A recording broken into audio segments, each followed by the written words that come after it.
वाली इलेक्शन जो 20 तारीख को होने जा रहा है, ये इलेक्शन एक बहुत अहमियत का इलेक्शन है। मालेगांव शहर में हमारे कई उम्मीदवार जो मैदान में हैं,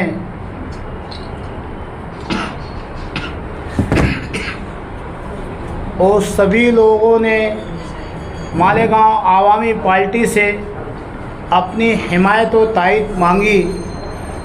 मौजूदा एमएलए साहब मुफ्ती मोहम्मद इस्माइल कासमी साहब ने हमसे हिमायत मांगी थी।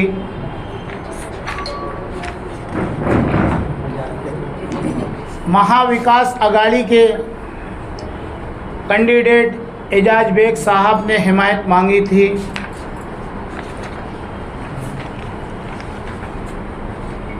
शेख आसिफ शेख रशीद साहब ने हमसे हिमायत मांगी थी। समाजवादी से शान हिंद साहिबा ने हमसे हिमायत और तायद मांगी थी।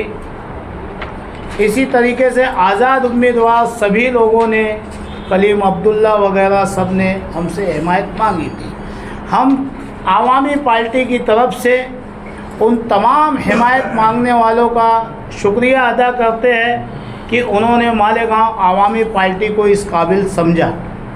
जिस दिन से हिमायत का सिलसिला शुरू हुआ, हम मालेगांव शहर के अंदर ऐसे लोगों से मुलाकात कर रहे थे जो घराना वोट देता है सिर्फ वो इस नीयत से, इस मकसद से कि शहर की विकास और शहर की तरक्की, शहर की आवाम को बुनियादी सहूलियात उसे मिलनी चाहिए।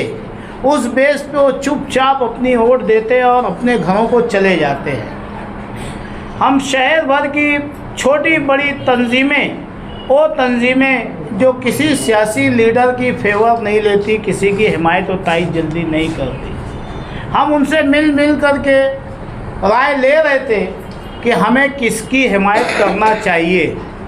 तो हमारे सामने बार बार एक ही बात आ रही थी कि जिन लोगों को आजमा लिया गया है उन्हें ना आजमाया जाए।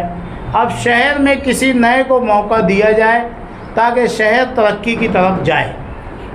मालेगांव आवामी पार्टी के कोर कमेटी के तमाम जिम्मेदारान मशवरा करके एक राय से ये तय किए कि समाजवादी पार्टी की जो उम्मीदवार है शान हिंद साहिबा, इन्हें हिमायत और तायद दी जाए। उसकी वजह ये थी कि समाजवादी के जो एमएलए अबू हाशिम आजमी साहब गोंडी से है, महाराष्ट्र के अक़लियतों के ऊपर जहाँ भी जुल्म होता है, ज़्यादती होती है, ख़ास तौर से मालेगांव शहर के लिए अगर जो कोई मसाइल होता है तो अकेले दबंग दान आवाज़ उठाने वाले अबू हाशिम आजमी साहब होते हैं। उन्होंने हमको 2-2, 3-3 दफ़ा कॉल किया कि भाई आप हमारी उम्मीदवार को हिमायत कीजिए ताकि मुझे ताकत मिल सके और मैं मालेगांव शहर के मसाइल को हल करवा सकूं। और सच्चाई भी यही है कि जिस वक्त शहर के सैजिंग के मसाइल हो या दीगर मसाइल हो, शहर का कोई भी मसला हो, फ़िरका वाराना मसला हो, तो हमारे शहर के एमएलए साहब ने तो आवाज़ नहीं उठाई। आप मीडिया गवाह है कि उस जगह पे खड़े रह के अबू हाशिम आजमी साहब ने आवाज़ उठाई। उस बेस पे मालेगांव आवामी पार्टी कई शराइत के साथ आवाम ने जो हमें राय दी, सारी आवाम की बातें हमारे लग लिखी हुई है कि क्या करना चाहिए हमें। दूसरे, हम लोगों ने जो 12-14 शराइत रखे, हर लीडर को हमने ये शराइत दी थी कि इस पे जो काम करेगा हम उस पे हिमायत करेंगे। तो शान हिंद साहिबा ने हमारी तमाम शर्तों को माना है कि भाई अगर जो मैं चुन के आती हूँ तो शहर के लिए आपने जो डिमांड किया है, इन सारे डिमांड पे हम काम करेंगे। इसलिए मालेगांव आवामी पार्टी इन्हें आज हिमायत और तायद दे रही है। बिस्मिल्लाहिर्रहमानिर्रहीम। मालेगांव शहर जो 100% माइनॉरिटी का शहर है, इसे ज़िला बनाया जाए। मालेगांव शहर में भोली भाली मासूम आवाम को गैर कानूनी ज़मीनों की खरीद और फरोख्त का कारोबार रद्द किया जाए।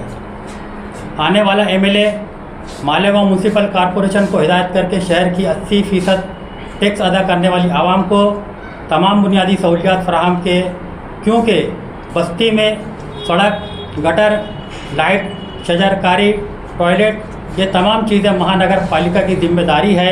इसलिए एमएलए साहब अपने फ़ंड को ज़ाय ना करें। एमएलए अपने फ़ंड को उसी मद में इस्तेमाल करें जिसमें उसका इस्तेमाल करना सही है, जायज़ है। दिल्ली में जिस तर्ज पर प्राइमरी स्कूलों को डेवलप किया गया, इसी तरह मालेगांव के मासूम और गरीब बच्चों के लिए प्राइमरी स्कूलों का इंतज़ाम किया जाए। शहर में हो रहे तमाम तामीरी कामों को 15 दिन पहले से इस काम की एस्टीमेट कॉपी का बोर्ड लगाया जाए, ताकि शहरियान को पता चले कि उनके दिए हुए टैक्स से किस क्वालिटी का काम हो रहा है। आप जीत कर आते ही हेल्थ डिपार्टमेंट के अंदर फ़ौरन दुरुस्तगी की जाए, ताकि मरीज़ों के लिए हर किस्म की ज़रूरियात व सहूलियात फराहम किया जा सके। बिजली कंपनी की मनमानी और गुंडागर्दी पर फ़ौरन काबू पाया जाए। मालेगांव शहर में अजाब की तरह मुसल्लत हर साल 5% बढ़ रही घरपट्टी, नलपट्टी पर असेंबली में आवाज़ उठाकर उसे फ़ौरन ख़त्म किया जाए। मालेगांव शहर में हो रहे आगरा रोड पर फ्लाईओवर ब्रिज का काम और बस स्टैंड से दरेगांव तक रोड के काम की इंक्वायरी बिठाई जाए, ताकि बदगुमानी करने वालों को जेल की सलाखों के पीछे डाला जा सके।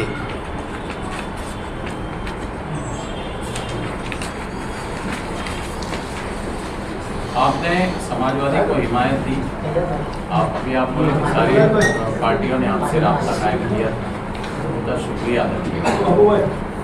तो अब ऐसी क्या वजह थी जो उन पार्टियों के साथ आप नहीं? सर देखिए, आप तमाम मीडिया बाखूबी जानती है कि रिजवान बैटरी वाला जिस प्लेटफॉर्म पे भी रहा है वो आवाम के मसाइल और शहर के विकास के लिए लड़ता है।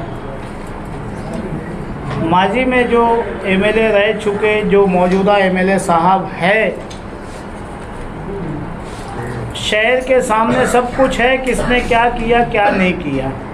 2007 से लेके आज तक हमारे मौजूदा एमएलए साहब कई टाइम महानगर पालिका में इनके महापौर बैठ चुके हैं और 2 टर्मों में एमएलए रह चुके हैं, लेकिन एक 10 मिनट की बारिश, 15 मिनट की बारिश में शहर की आवाम मौत मांगने लगती है, ये भी किसी से छुपा नहीं है।